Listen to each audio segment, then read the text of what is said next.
So, well, lads, I said I'd just make now one video here, me run through my one, because just in case you just want to start early. I feel like I'm kind of stopping us all meeting up. So pretty much Caleb's had to finish off his part. I'm going to start off it.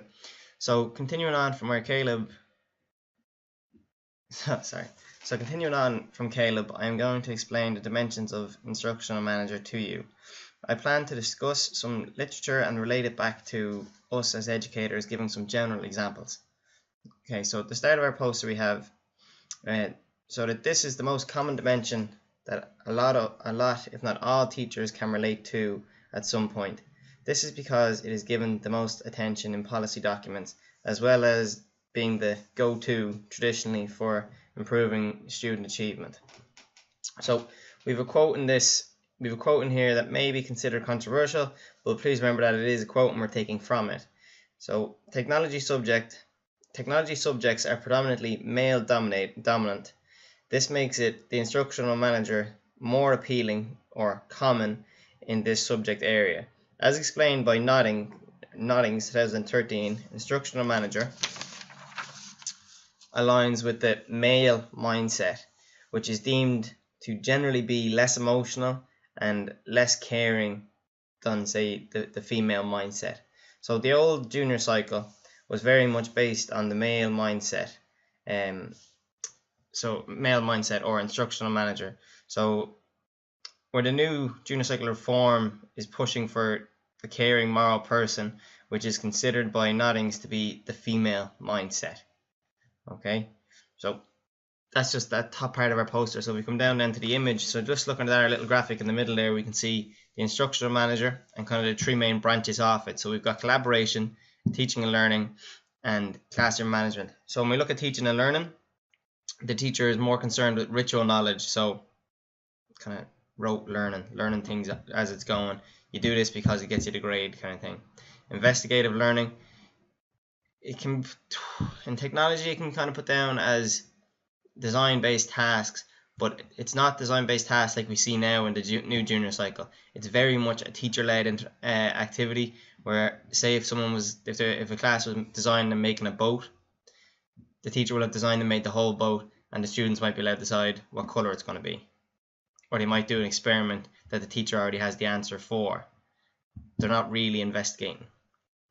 And then collaboration is very much between the teacher and the different departments as well. So different teachers will collaborate together to share notes and interact and reflect. And it's very much based around reflection. So they reflect on how classes went and how the students are doing and how they're going to improve that in the future. It's the same with between departments and intercurricular activities. So you could link maths and woodwork, or art and graphics, stuff like that. Okay, so moving on then into the teacher's dimensions, and we're going to talk about the rules. So the main part on rules and regulations, the main part on classroom management are the 4 R's.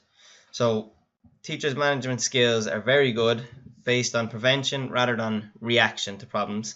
They often use the 4 R's, so rules, regulations, routines, and relationships.